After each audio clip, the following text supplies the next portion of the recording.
So today, the theme of our workshop is maybe very timely because we are all going through difficult period. Business is difficult, and after the COVID, we're all seeing that the traffic is back, but the business is not yet. So it means that everything we can do to help us identify the right traffic generation or spending strategy is going to be something that is going to help us.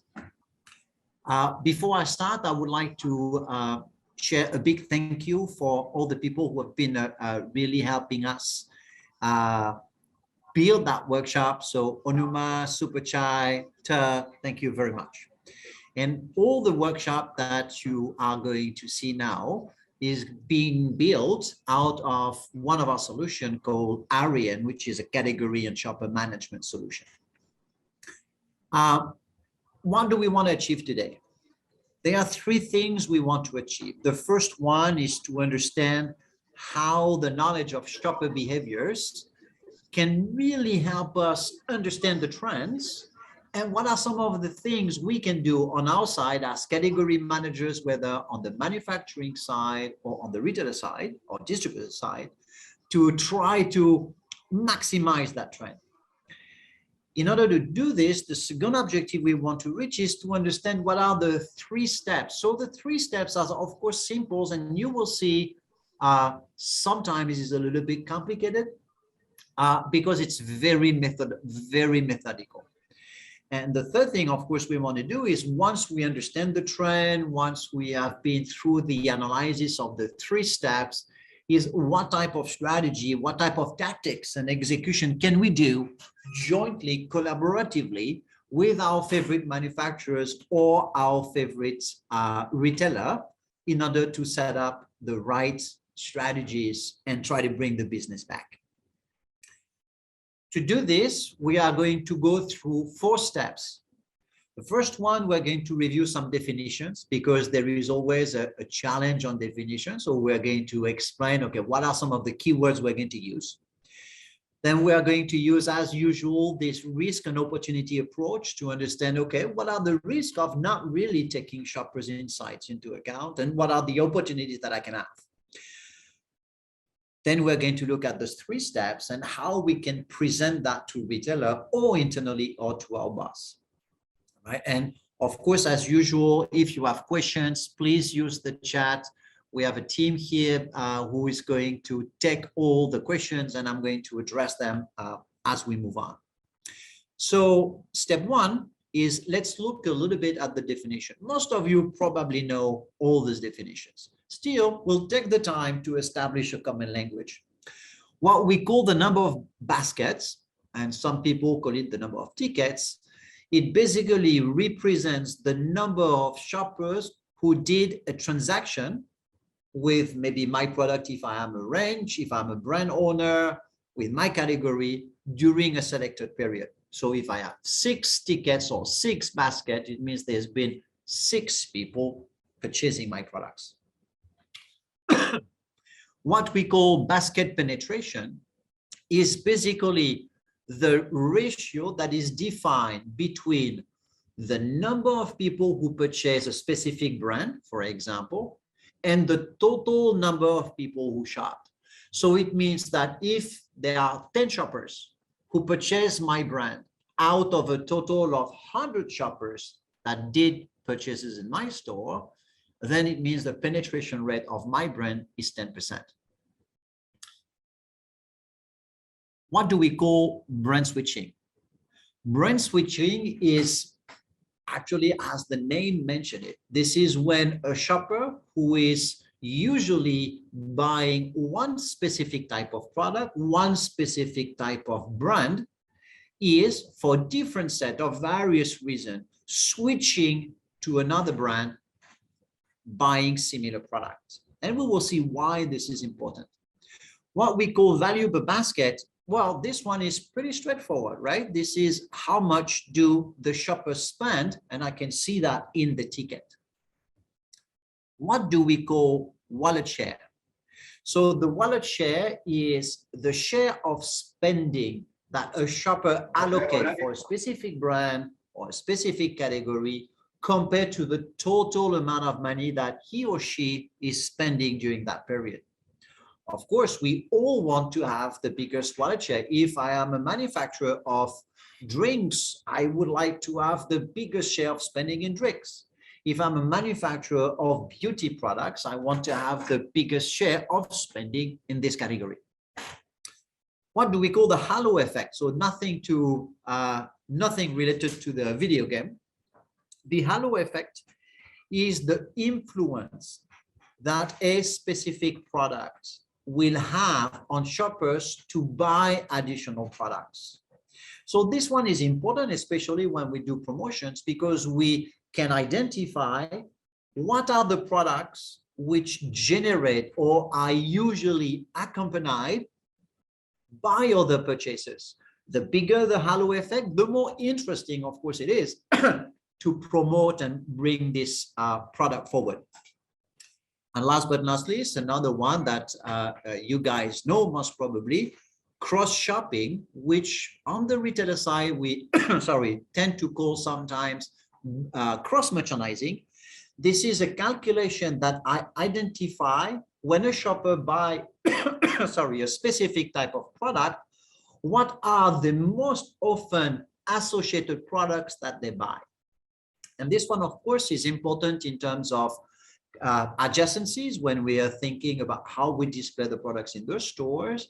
That's also, of course, important when we think about promotions, because ideally we would like to promote a product and the most associated purchase product, so the basket is the best.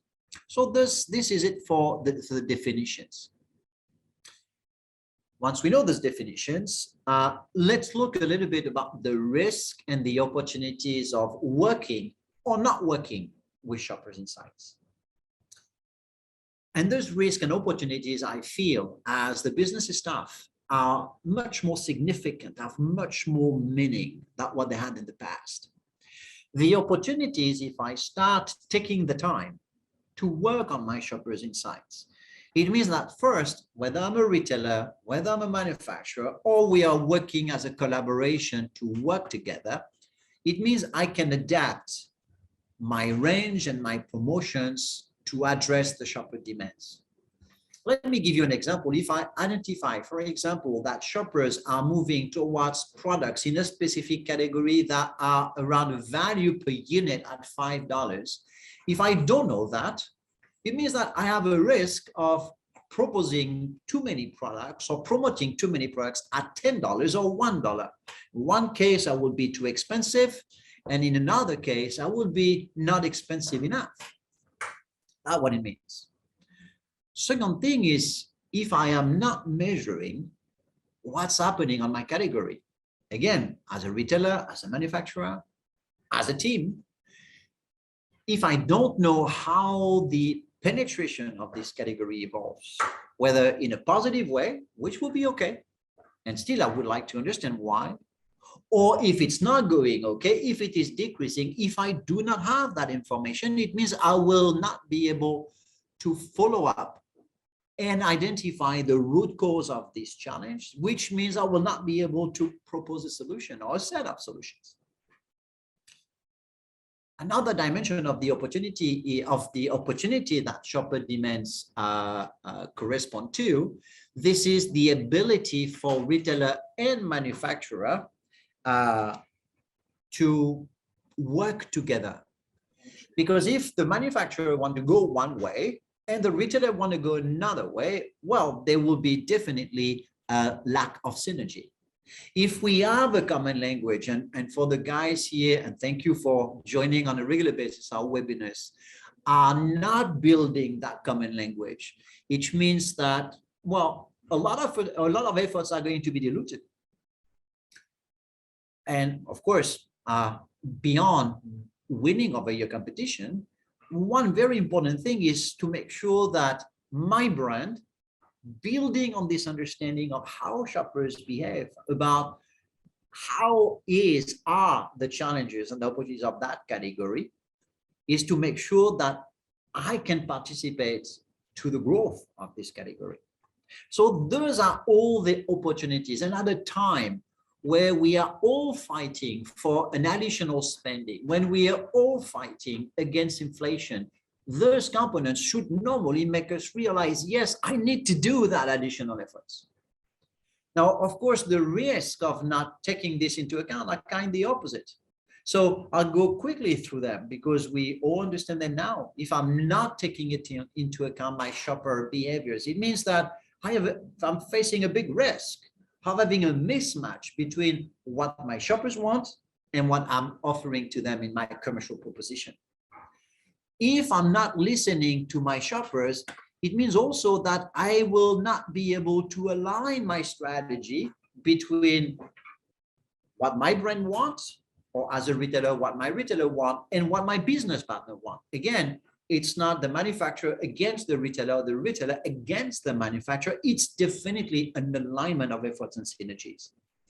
If I'm not taking into account how shopper behaves, what they like, what they don't like, most probably my new product item launches will not work very well because either the product will not match, refer to point one, or it will be not articulated around according to what they want. My promotion is going to be low, which globally will have an impact on my sales, the effectiveness of my range, my market share, my leadership, and the ROI, because doing business is expensive. So when we look at this, in a way, we could say, oh, well, the opportunities outweigh the risk.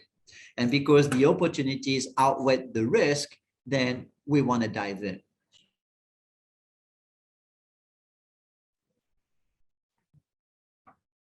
Okay, now let's look at those 3 steps. What are the things that I want to do? I want to be able to do so I can transform the shopper's insights into a superpower, because we're really talking about superpower to activate and drive my sales. As you can see, the steps you start reading in column from the left. The first one is to understand what are the challenges that I'm facing.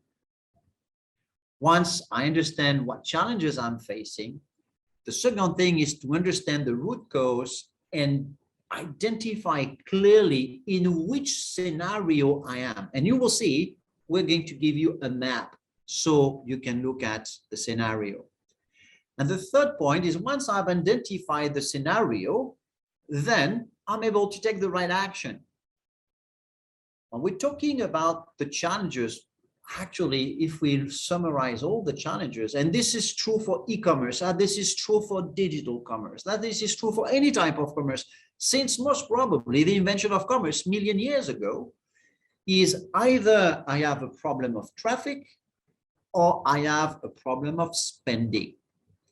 Now, I can hear already some voices, hey, I have both. How do you do when you have both? You have both the traffic challenge, you have both a spending challenge. Well, the thing is, you have to select one and address one first, then you can address the second one. So let's start diving into step 1, and then we are going to look at every. So we're in step 1, and we want to identify the challenges. How do we do this actually? So in order to do this, as we were saying before, my challenge or my priority challenge is either a traffic challenge or it's a spending challenge. How am I going to identify the challenges? Well, as you will see, we are going to compare 2 periods, and we are going to, through this comparison, being able to identify how the number of my basket is evolving and how the spending is evolving. So it means that when we finish this and we're going to look at a practical example, it means that I will be able to start looking for the root cause. Now, let's look at this first element of what we call a basket tree. Here, we selected 2 sales, 2 periods, period A in the past, period B right now.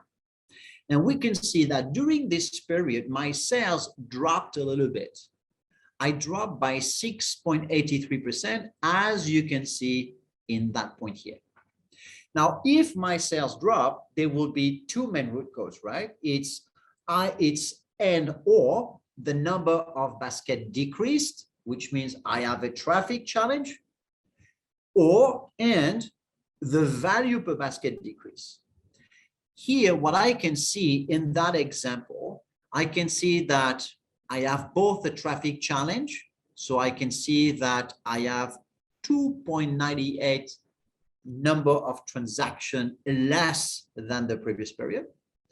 And I can also see at the same time that not only do I have less clients shopping, but also they spend less. So here, it's not always a question of numbers, but you will have to make a choice, right? Which one is of those two challenges, the first one I want to address? So once I have identified my key challenge, traffic or spending, or the first one that I want to address, traffic or spending, what I'm going to do is I'm going to look into which scenario does it fall. Because what do we call a scenario? It means we want to know whether this is or what is driving the traffic drop, and what is driving the spending drop. If I have a traffic drop, I'm going to look at potential brand switching. I'm going to look at the category and the store traffic and how does it impact my brand penetration. And I'm going to look at how much my shoppers are spending. This is going to tell me you are in that specific case. And this is what I will do at that stage, because if I'm just guessing, it means that I will not be able to select the right strategy. So here, and I'm going to start going a little bit slower because we have to be very methodical. We're always going to move step by step. At the step one, if I want to start identifying the root cause, if I have a traffic challenge on my brand, there might be three main reasons. The first one is, well, shoppers just look into another brand, and we're going to see how we can find this out. Another thing is the traffic in this category, in that store, in that scope of store has decreased. A third one is the global traffic in the whole store decreased. If I want to look at each of those possible causes, there is a specific indicator we're going to look at. We're going to look at the brand switching indicators in order to identify if brand switching is one of the reasons. We are going to look at the category traffic evolution. And to do this, we are going to look very simply at the number of transactions or the number of baskets. And then we're going to look at the traffic in the store globally. In the case I am in a spending decrease, there is three main reasons that can lead to this. The first one is there is a global decrease with my brand only. So it means, imagine we in coffee, I am a coffee manufacturer. I can see that the spending on coffee doesn't move, doesn't change drastically, but it changed only on my brand. The second thing is, the second possible cause is that, or scenario is, there is a global spending in the category that would maybe reflect a shopping trend, an economic trend. And the third one, again, we go from my brand to the category to the store, there is a global decrease in shopper spending. If I want to understand and measure each of them, like in the first case of a brand's traffic, I'm going to look at three specific indicators. To look at the spending with my brand only, I'm going to look at the value by basket on my brand. If I want to look at the spending evolution within the category, I'm going to look at the value per basket in the category. And if I want to look at the total spending, I'm going to look at the basket wallet share and the total spending in the category. let's look at what do we call brand switching. So here we have an example of X brands. And here I can see that when I compare two periods, one period is the variation, as you can see, identify in colors. Between two periods, there will always be shopper movements. There will be shoppers who I lose. It means they didn't buy my product anymore. And there will be shoppers that I gain. And that will be always like this. Now, here the point is I want to identify, first of all, do I have more loss or more gain of shoppers? If I'm gaining shopper globally, I'm very happy. Now, in the case of the loss, even though I'm gaining shoppers, I will always be willing to look carefully about who are the brands that are stealing my shoppers.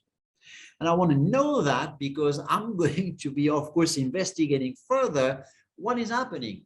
Do I have an availability issue? Are they making promotions when I'm not? Are they launching new products which I'm not? Are they changing the pricing when I'm not? So at this stage, when I look at this indicator, it's going to let me know, okay, my brand is globally gaining or losing shopper. It's going to give me the kickoff signal to say, well, investigate why am I losing shoppers if I'm losing shoppers. And it's going to tell me what are the 2 or 3 brands that I really want to focus on. Remember, the reasons for a switch, always coming back to basics, no rocket science. Do I have an availability issue? Sorry. Is there a set of promotions on which I have a challenge? Are there some price changes? Are there some new items that I didn't take enough from my competition? Okay, all the questions are coming in. I will thank you very much, and I will address them little by little. Then remember, we want to look at 3 indicators. The first one is this brand switch. So I click on a button and okay, the system gives me this. Now, the second thing is I want to look if there is a category traffic decrease. You remember we were in the case where we have a sales variation and we have a number of basket variation and we have a value of basket variation. Now, I really want to focus on the number of basket. And here, in the case I'm a brand, I can see that, okay, globally, what I can see is the total traffic is dropping. And when I go a little bit further, I can see that the penetration of my brand is also decreasing. At the same time, the total number of transactions in the store is increasing. So this is clearly telling me the traffic on my brand is decreasing. I have a penetration issue I need to investigate. The global store traffic is increasing, but the total number of baskets in this category is falling down. So there is a challenge there, right? And I can see this just by reading the consequence, or not the consequence, sorry, the sequence of those numbers. They come to me. I just need to take a little time and identify, wow, here, the biggest challenge when I look at numbers is not so much my brand penetration. It varies by 0.07. Come on, it's nothing. Big challenges on the category. Here, let me open a parenthesis. As you know, we're always talking about collaboration. If you're a manufacturer and you are seeing that your retailer has that challenge, it's a great opportunity for you guys to say, hey, Mr. Retailer, Madam Retailer, I have identified that. Let's work together to make it happen. If you are a retailer and you're looking at this, that's on the reverse, a great opportunity to call your favorite supplier and say, guys, we do have a traffic challenge in this category. Can you help me analyze so we can really find a solution together? In the third scenario, remember, we have a global traffic decrease at store level.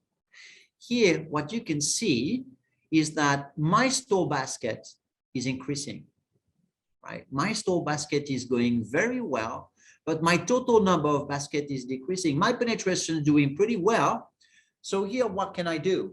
If I'm a manufacturer, I am not the one who owns the store. What I can do is identify some ideas, some suggestions, but I do not drive it, right? I'm a manufacturer, I'm a supplier. So the thing that I will do, that we recommend to do in this case, is that if you have a store traffic drop, then there are two things that you need to work on very hard in order to help the retailer once again and help your own brand and your own business, is increase your penetration and try as much as you can to drive the global value of your business. When we step back a little bit and we look at those traffic challenges, we were talking about traffic, right? Here is a very simple map to say, where do you want to focus? What do you want to prioritize, depending on whether you are in a scenario of decrease of total store traffic, decrease of the category traffic, or decrease of your brand traffic. So for us, if you're a manufacturer, we really think that this is here in the case that the number of baskets in the category increase, but the traffic on your brand is, and the penetration is not moving. This is, of course, the priority number one. Now, in the case that there is a decrease in traffic in the category, if you are the brand leader, that should really be your priority number two. If you're not the brand leader in this one, well, that's maybe only the last priority level. Because if you're not leading, it means that you might be doing a lot of investment and efforts with a very little ROI. So this is a map to help you prioritize. Now, we switch from the traffic perspective, the traffic challenges, and we are now going to dive into the spending challenges. So here we're in the case where the spending is decreasing with my brand. So as you can see, I have here a decrease in the value for my brand. So what can be the origin of this? Well, you have three main origins if the shoppers start to spend less with your brand. Of course, this is going to be dependent about the number of quantities that they purchase or the average price that they purchase. First, basic first, always might be a challenge in availability. And whatever the technology or other complicated things we do, well, the product's not there, very difficult to sell. Another reason might be that the shoppers are buying less units per basket. Another one is that the shoppers have switched to lower price products. So you want to identify this, because if you're not identifying this, again, difficult to find the right solution. The wallet share would be very also interesting to see, well, how is the global spending of my shopper evolving if I'm looking at period A versus period B. Second possible scenario is, in the previous scenario, the spending is decreasing in my category. Second scenario, the spending is decreasing in my brand, my apologies. Second scenario, the global spending in the category is decreasing. So I'm also going to look at this at the value basket by level. And here, the cost might be exactly the same. The shoppers spend less. It means either they buy less quantities or they shift to a lower price product, or they also might be another availability challenge. So I want to be able to identify this. Am I going to support my brand first? Am I going to support the category so it supports my brand? And if there is a total decreasing of spending at the store level, I also want to know, because my actions will be a little bit different. And what you can see, if we step back a little bit, we are only using two dashboards, only two. Of course, you're going to tell me very rightfully so, oh yes, but we still need to investigate the promotion planning. We need to investigate the new items. We need to investigate the availability. True. But to identify what are your priorities, as you can see, it's just a few minutes in front of this dashboard. We did the same thing in terms of spending challenges. They help you prioritize. So if your brand value per basket decrease, it's either because the category value per basket is increasing globally, but your brand is decreasing. This is priority number one. People are spending more in my category, but less with me. Priority number one. Or my brand's value by basket decrease, and it also decrease at the global level. And if my brand is a leader, yes, I want to maintain that leadership, so I need to put it as a priority. Now, we have been through how we can identify where the problem is coming from. Remember, step one is we identify this is traffic or this is spending. Step two, we've been looking if this is traffic, is it coming for my brand, penetration, category, penetration, or global store traffic? If it is spending, we've been saying, is it a question of a global trend, store level, a category trend, maybe economic trends or new shopping behaviors, or only my brand problems that are specific to me?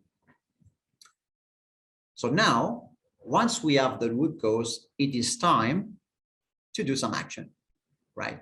So it means if I have, putting it very simply, if I have a traffic issues, I need to set up actions that are going to activate traffic. And if I have a spending issue, I need to set up something that is going to activate spending. Just before we go into these details, I really want to emphasize once again the importance of identifying what's the root cause. Because imagine the scenario, now it happened to all of us already, where I have a traffic issue and I didn't know it was a traffic issue. I was just looking at the sales evolution and I'm setting up a spending activation. No results, no surprise, not aligned, mismatch. We are all spending time, retailer and manufacturer, spending effort, spending money, no results. So again, just this to emphasize the importance of making sure we know what's the root problem. And as you know, the behavior of shoppers is the root cause of the sales evolution. So here again, we are going to identify a few steps and a few kind of a matrix to help us know what are some of the things and directions we want to think about and what type of action. We, as previously, separate the case of a brand's traffic decrease or a brand spending decrease. In the case of a brand traffic decrease, remember we said, well, there might be a problem of switching customers by the other brands. There might be a problem of traffic in the category, or there might be a total decrease of traffic at the store level. So what are some of the things that we want to do at that stage if there is a switch to other brand? Well, the first thing to do is to, of course, review what is the competitors' range composition. We're talking about assortment, we're talking about new item, we're talking about pricing. And if I want to be, and I am, because business is tough, I really want to take something, an action on this, I'm going to try, if I can do this with my retailer, to organize targeted marketing, targeted CRM marketing, on the customers who purchased that previous brand. So give me the list of all the people that bought the brand B, and I'm going to send them an offer they will not be able to resist. In case of a category traffic decrease, here I really need to sit down again with my business partner and say, well, we do have a traffic decrease. What is happening on the promotion dynamics? What is happening about the range? And I'm going to find out, build ideas in order to drive traffic at the category level. Here, guys, great opportunity if you're a category captain, right? Or great opportunity to position yourself as a strategic supplier and propose category captainship. So I'll be able to use promotions. I will be maybe also using the launch of my new items to create some activity. I'm also maybe going to think about a better visibility, a better cross displays, and bring some dynamism here. In case of store traffic decrease, well, here again, it's not my store, right? So what I'm going to try to propose is a series of activities, in-store activities, testing, animations, you name it. You guys are experts in that. And make sure that this is being advertised in every single channel, from digital to paper to posters and stuff. So 3 possible root cause of a traffic decrease, 3 types of actions that we want to build with our business partner.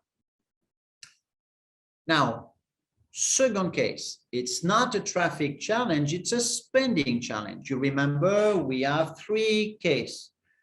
The decrease is, the spending is being decreased in my brand only. The spending is happening at the whole category level. All the spending decrease is happening at the whole store level. If the spending is decreasing with my brand only, wow, they are the things that you guys can do, which is bigger size promotions, multi-pack new items. Something really important at that stage is to sit down with your retailer and to identify what is the average amount of money spent for one item in that category. So my promotion is inciting a trade up, but not a crazy trade up. Let me illustrate this by a practical example. Let's say we are in the biscuit category and identify that in the crackers family, the average value of the product purchased by my shopper across the last 6 months is $5. So on average, the majority of my shoppers spend around $5 to buy biscuits. Now, if I'm proposing them a promotion to spend 15, because I know I have products even at 25 in my range, but it means I'm going to ask my shoppers, who represent the biggest majority of the sales here, who are spending $5, to spend 3 times that amount. Well, what's the chance of success is very low. Now, if I give them the opportunity to do something like 15%, 20% more, that is something that's going to be really considerable. And shoppers have much more chance to buying them. Of course, I'm going to take into account the shopping frequency as well, right? Now, in the second scenario, we have a decrease of spending within the category. So here, I'm going to look at, of course, the availability, that's critical, but I'm also going to look within that category about what are the pack size that are maintaining the highest level of purchase. Because if the people spend less, it doesn't mean that they stop spending. It means that maybe in their budget, they are allocating their budget and their resources to another spend. So therefore, what I want them is to maintain that level of purchase. And if I want them to maintain that level of purchase, I need to give them the opportunity to do this. So there might be some bundle pack promo, of course, but here a deep work on the range is going to be critical. And this is something that you can see everywhere, right? Across the last 6 months, how many brands have been reducing the volume, the pack size of their products so they can maintain that purchase. If there is now in the third scenario, a case where the whole traffic is going down. So here, what we are recommending, and of course, this is our recommendations, right? So it's not 100%, it's not 100% the golden rule, right? But we would suggest, and of course you know it, but look at what in your products have the biggest halo effect. And for this, you're going to go through cross-merchandising analysis, you're going through the analysis of your housewife basket, because that's a very simple way. If I know that every time people buy pepper, on average, their basket is 15% bigger than if they buy shampoo, then I push for pepper, right? So here again, 2 cases in the case of traffic decrease of spending decrease, and here a specific strategy or specific direction that really focus on what is happening in the shopper behavior. I'm repeating myself, you know, I'm an old crazy guy. Nothing is worse than the wrong tactic to address a wrong root cause. Is true in everything, I think. Now, here we just build that map, guys, so you can later on, when you're going to receive the deck, you can have a little methodology, right? So I'm not going to go through it again because for the last 45 minutes, we've been 50 minutes actually, I've been explaining and driving you through, but we put this, so you have a little map, you have a little beacon. So where are we? In which case I am? So it's a decision tree, right? So you just select, look at your numbers and select. We've been doing this for the traffic driver and also the same thing for the spending. And in case you want to have a global picture, also we gathered all this into this matrix. And the idea is really at the beginning, if some of you are not yet familiar with this approach to shopper insights, is to be very, very systematic. You take your numbers, you look at the map or you look at the matrix where I am, okay, I'm here, then I'm here, then I'm here. And this is something that we really encourage you to do if you're a retailer with your favorite manufacturers, if you're a manufacturer, to do it with your retailer. Because that's not easy, and we need to make sure, again, we have the same objective, we have the same understanding, and we have a common language. So we really hope with the team here that's been working on this workshop that you can use this little map to help you build better shopper strategies. And again, we always end the workshops by saying or stating the obvious, is that if I have spent the time, invested the effort and the energy to build that strategy, to do the analysis, well, that's good. It's part of my job, but that would be a shame if nobody validates it, if people are not saying, oh, yes, that's something that I want to move on. So remember, manufacturers, and we do have retailers around the table. So if the retailers do not agree, please send us a note. We're going to address it. Is always start your presentation by your understanding on how the retailer is looking at it. Because your view as a brand is excellent, but it's just one of the view of the retailer.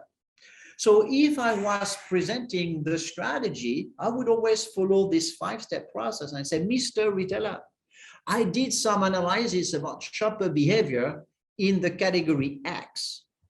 And I found some interesting information and potential for improvements. Would you allow me to share? So I'm sharing what I found about the traffic, about the spending, and I'll be focusing on the category.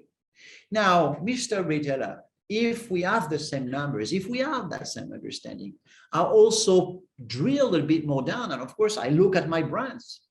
And this is what I found in terms of behaviors, in terms of trends, and of course, the impact it has on our business together. And I would like to be able to contribute more. Okay, show me what you have.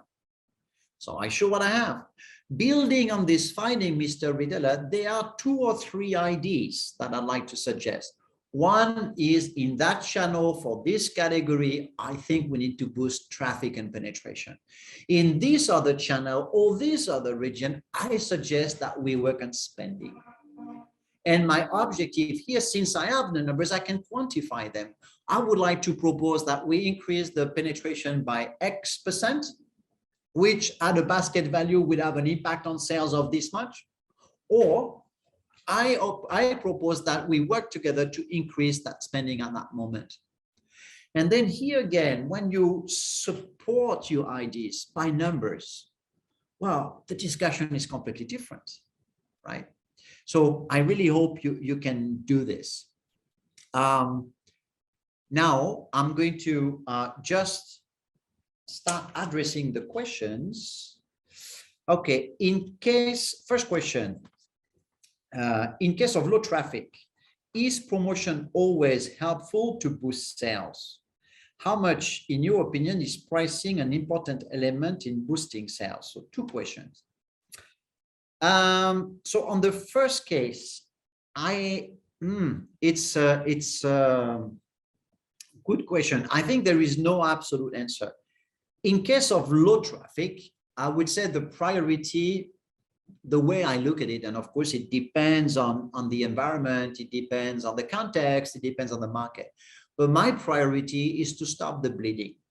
So my priority would be really to generate traffic.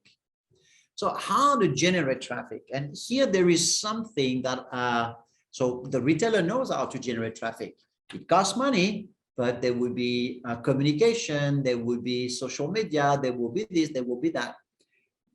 Now here, I think there is something that starts to happen that the e-players are doing very well. And maybe some of you guys are physical stoppers are doing is, if I am the retailer and I suffer from traffic, or if I am a manufacturer and I see the store is suffering from traffic, what I would start to include in my negotiation is traffic.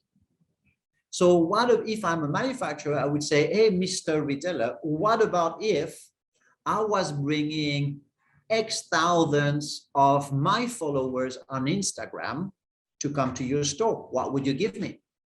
Or if I am the retailer, I would say, hey, Mr. Manufacturer, I noticed that you have a huge fan base in the region of X. What can we do together in order to leverage this?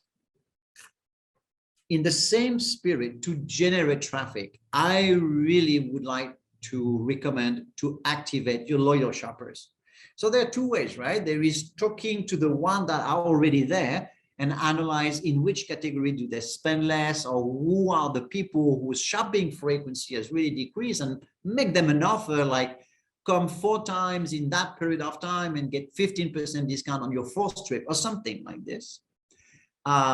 But I would also really heavily recruit in all the markets that we're working in. So we're working in 5 markets. Loyal shoppers represents between 60 and 72% of the total business. So, which means that the more loyal shoppers I have, the more I can activate them. So that would be my answer for the first question. So it's not only about promotion, is do something for the traffic. We talk about, of course, communication, in-store activity, and so on. We talk about traffic exchange, and we talk about CRM. How much, in your opinion, is pricing an important element in boosting sales? I'm going to give a non-straight answer. I would transform the question as a bit technical. I would say, how much is the price image important? Because pricing for itself, when you think about a family that comes to shop in a specific store, or spend the time to shop online, but especially maybe more in physical stores, is how much time or how much gasoline, how much efforts are they spending to visit my store? And am I going to visit a store where, if we think about the supermarket environment, they are going to buy a bunch of products?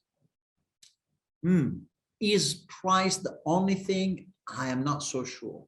Now, are there specific items where I need to have a very clear pricing, where with fortitude, I'm going to say I'm on par, or on this one, I block the increase, or on this one, I promise I will never be higher than the market. You've seen, for example, Carrefour in France last year announced that they're blocking the price on 100 items. So 100 items out of a total assortment of that varies from 10,000 to 19,000, that's not much. But this is the price image that counts more than the pricing, I think. I hope there is some ideas in these questions. Another question, how much vendor management, category management benefit a retailer? A very good question as well. Category management, if I don't have a category management, it means that if I am not assigning a specific role to a specific category, that role can be to drive traffic, to drive spending, to make a difference, to drive profitability. If I don't have that for a certain number of categories, maybe not all, Well, because of imprecise objective, I will have a very, very blurry result. So I would say this is essential. Second thing is vendor management. If I have decided to have a professional category management approach on, say, 10 categories that I know are critical in my store, if I don't have a vendor management, it means the type of collaboration that I'm going to propose to suppliers, depending on certain number of characteristics, that can be their resource, that can be their sense of innovation, that can be their service level. It means as if, I exaggerate, of course, but I would be asking an elephant to fly, and I would be asking a bird to lift a trunk. So if we say a category as a role, a vendor as a role, can a vendor take all the role? I don't think so. Can we work together with a vendor, between a retailer and a vendor, to say, I think your big strength is here, and I would like you to help me in this? Yes, I think it's necessary. Because again, coming back to this kind of maybe a not so smart point, if I have no objective, there is nothing I can reach. So to summarize the answer, category management, yes, it's a necessity. For all your categories in the store, not necessarily. There's a question which is maybe in the other one, but not in the paper. If I'm a retailer and I'm not a big retailer, I have limited resources, I have limited skills. Can I ask a vendor to do the category management for me? Yes, I can, and I should. And I'll do some advertising, but companies like software like us, like what we're selling, enable to do category captainship in less than 30 minutes per week. So that's really the moment where category management should be shared. Remember the basics, right? The retailer knows how to activate and drive the flows in the store. That's a specific knowledge. The supplier has a specific expertise and knowledge of consumers and how those guys buy. So let's put it together. What are the key factors for achieving the objective of category management solution from the point of view of operations, from the strategic point of view?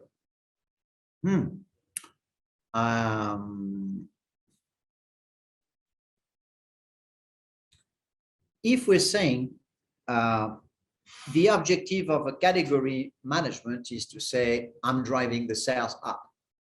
So if we come back to the basket decision tree we're looking at before, it means I want to maintain a certain number of traffic, and I want to maintain a certain number of spending. So if I'm looking at a category management, and of course there is the profitability both for the retailer and for the manufacturer, there are three things that come directly to mind. The first one is how much money in cash do we want to achieve in terms of profit on the retailer side and on the manufacturer side. That's the first thing, because that's going to be the beacon on which we are going to build strategies. Then from that profit, I will translate that in terms of traffic and in terms of spending. So traffic is going to be related to everything linked to promotion, communication, buzz, and stuff like that. And the basket is going to be related on all the commercial offer proposition, range evolution, range rationalization, product innovation, pricing, and of course, selected promotions. So if we have the opportunity to sit down and with our business partner, whatever side of the cash line we are, I say, well, this is how much I want to achieve this year. I think the decision tree approach is going to lead us to very practical, very simple decisions and action and planning. And from there, this is where the operations takes place, right? Because there might be some ideas that are fantastic, but extremely difficult or too costly to do in terms of operations. Might be some ideas that are maybe not the best brilliant ideas, but actually they work. And actually we can do it together with the retailer and the manufacturer, and it's going to deliver results. In terms of strategy, I I would say the strategy of a category in a store, and I would say whether this is a physical store or this is a digital store, it's the same. In my opinion, this is something, and it's just my opinion, it is something that is owned by the store. So there might be imagine, for example, I'm saying, hey, personally, I'm a big fan of chocolates. So, oh yeah, I really want to have my chocolate category be a destination category. Well, I don't necessarily have all the market's information, but I really think the neighborhood of my stores are pretty hype. They have money, and I think we can really make money on that. My decision might be right. My decision may be not right. The thing is, I need to share with my chocolate suppliers as well. We are really willing to do chocolate as a destination category there. Looking at your experience, looking at your input, the insights that you have, what do you think? Because if I say it's a destination or whatever role for the strategy, but none of the suppliers following me, it's not going to work, right? So again, it's a question of alignment. So that's what we do about strategy. How do we bridge the trust gap for e-commerce business in Africa? So hi to our friends in Kenya and Uganda. Can I ask you in the chat notes to write down what is the trust gap? And I'll be super happy to answer right after. So Kunta, if you can see the answer from our friends from Africa, and we can give some ideas there. What is, in your opinion, the ROI and gross margin is an effective indicator to determine whether a brand SKU's performance? Oh, okay, that's a very good question. And therefore, an important decision-making tool is my category management strategies and efforts. Okay, so for me, it's a good question. I would not, thank you, Subhajit. I will look at it into 3 dimensions. The first one is the shopper dimension. And the thing that I'm going to look at is the effectiveness of the subcategories in my categories. It means I'm going to look at how many SKUs in a specific subcat represents of the total assortment in this category. So imagine chocolate. Imagine we have 100 chocolates, total chocolate. And in the dark chocolate subcategory, I have 5 dark chocolates. So 5 out of 100 is 5%. And I'm going to compare how many percent of the total sales that brings. So if I have 5% of the assortment in dark chocolate, that delivers 12% of the sales, I'm super happy. And I say customers will be happy.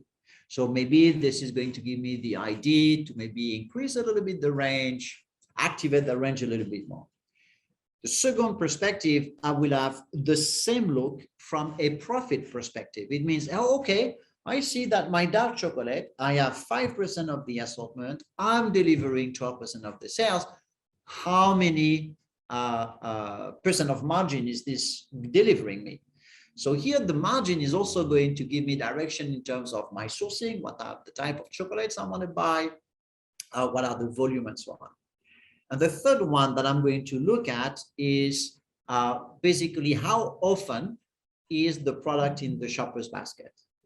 So do I have a mathematical or financial equation to look at this? No, but I'm going to come back to know what we call the retail equation, which is gross profit of a category, of a store, of a business model.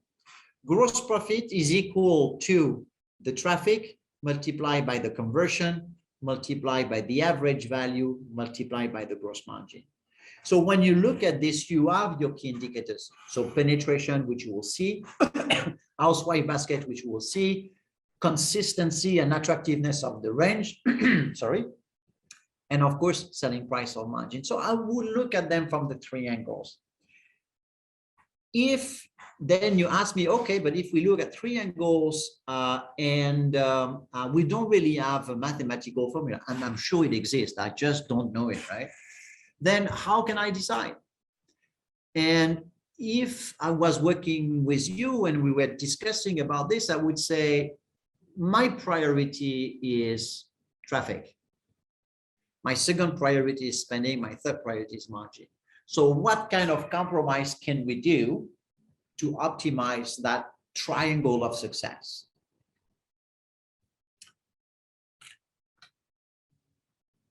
I hope that gives you some food for thought. So next question is, how much product lifecycle review is important to keep the product and therefore the category aligned? That's another very good question. To keep the category aligned with the customer needs. I think there are two questions there. One question is a marketing question, which I don't have the knowledge to explain. It means, like, if I look at a product life cycle, I know marketing experts, they will have, depending on the product type and consumption trends, they will be able to do that graph, like, looks like a mountain, and they know we are in takeoff, we know we are in skyrocketing phase, or we are in declining phase. Now, so at the product, I think the best is to ask the experts. Now, from a retail perspective, what my eyes are focusing on is the frequency of the review. And I would say the frequency depends on the importance of the category. So there are some categories, and I would apply a very simple Pareto, right? There is maybe 3 or 4 categories that represents 90% of my business. Those categories, I would review them every month or every 2 months. Then you have some categories that are less important. Maybe I review them every quarter, every 6 months. And some of them, I review them once a year, once every 2 years. Now, inside that category, you say, okay, Frederick, let's say we decide this is a top category. We do it every 2 months. Now, inside that category, how would I be able to identify a product trend? So what I would look at is something pretty simple which is available in Arian, is I'm going to look at the average number of units sold per day per branch. So imagine that the average of this category is 6. Then I'm going to identify every single product which is below 6. And of course, I will look at the availability, I will look at the pricing, but imagine that we are in a case where availability is not perfect, but it's okay, and pricing is not perfect, but it's okay. Then I would follow the trend of that product and say, well, I can see that it is maintained under that average number of units sold per day per branch. You can take a threshold versus that average if you want. You can say, well, if the average is 6, let's take 20% below that average. So we're going to look at 5 units per day, and then I follow them up. And when I reach a certain level, which I don't know what it is, but which can trigger at least a conversation with the manufacturer or with the retailer and say, guys, look at this type of SKUs. We can see that the distribution is well. We can see that the service level is doing properly. There is a reasonable set of promotion activations, and there is a reasonable facing and display in the stores, but the sales keep on decreasing. What do we do? So I think it's a very good question, this question, because it means that there is a very practical sense of going from the category down to the product and linking to the shopper. So to summarize and wrap up what I was saying is, the most important the category, the most frequent the review. But at the beginning, if this is something that you were not doing yet, don't overcrowd yourself, because it's much better to have 3 categories review that are well done with a clear set of actions, and imagine that those categories are representing a picture of the business, rather than 10 categories where nobody listens, there is no thinking, there is very vague decisions, and at the end, the shoppers will profit from nothing. Do we have the feedback from our friends in Africa for the e-commerce trust? No? So I really would like to help on this one. I don't know what is the trust we're talking about. In case of having a supply agreement with suppliers, so it's a question from it's a question from a retailer about category management. Yes, yes, as I was saying, a vendor managed category management is beneficial. Now, it is beneficial, but it doesn't mean that as a retailer, and I think it's interesting that because we also have manufacturers, of course, in the room, is a little bit like, okay, maybe the comparison is not very smart, but I remember when my kids were teens, hey, Dad, can we go out? They have party with friends, boyfriends, girlfriends. Say, yes, but there are conditions. And so here I would say exactly the same, in the sense that I'm working, oh, I see that supplier and they have the skills, they have the resource, they have a good tool, they are nice people, they have an interesting position in the market, and they are proposing to take category captainship. I would say yes, but I would be super clear on the conditions. And the first conditions that I would top of my mind that I would ask the supplier to respect, and which I would follow up in every category management meeting, right? Of course, is the share of assortment, the share of space. When I say share of space, that share of space is the same. I mean, it might be different numbers, right? But the share of space online, if I have a website, share of space on in the physical store, the number of promotions, the number of innovation, and the service level. And at least I would say that. So we can imagine like a little square, right? Not square, but a little perimeter with at least this. And I would also make sure that before I assign that category captainship to that supplier, we agree on the strategy and what do I understand by that strategy. It means what is the role I want this category to play? Why do I want to play it? And how much that role must deliver in numbers. And here I would really, in addition to those global perimeter scopes that I would monitor, I would really work with them or with them at the beginning to start by having simple but measurable KPIs. We've been talking about spending, we've been talking about penetration, we've been talking about basket value. So within a simple frame, because all these agreements could be put in a one A4 page, right? And we put in the same thing on Excel, and every month we get the number from the platform and we put it there. Actually, we can put it automatically there from the platform, so I don't lose time, we can see. But without those perimeters and without KPI, I would not go for it. How much do you think cycle count is critical to keep the product availability for related data essential to help category management achieve its objective? There is a cycle count. So for the people who are not familiar with cycle count, it means the fact of counting the available products on the store and in the storage without making it an official inventory and doing it on a regular basis. There are two answers to that in my perception. The first one, I think it's a very nice practice, and especially on sensitive categories where the retailers might be losing some like theft or stuff like that. So like cosmetics, or maybe some very expensive oil, or any very sensitive categories at that level.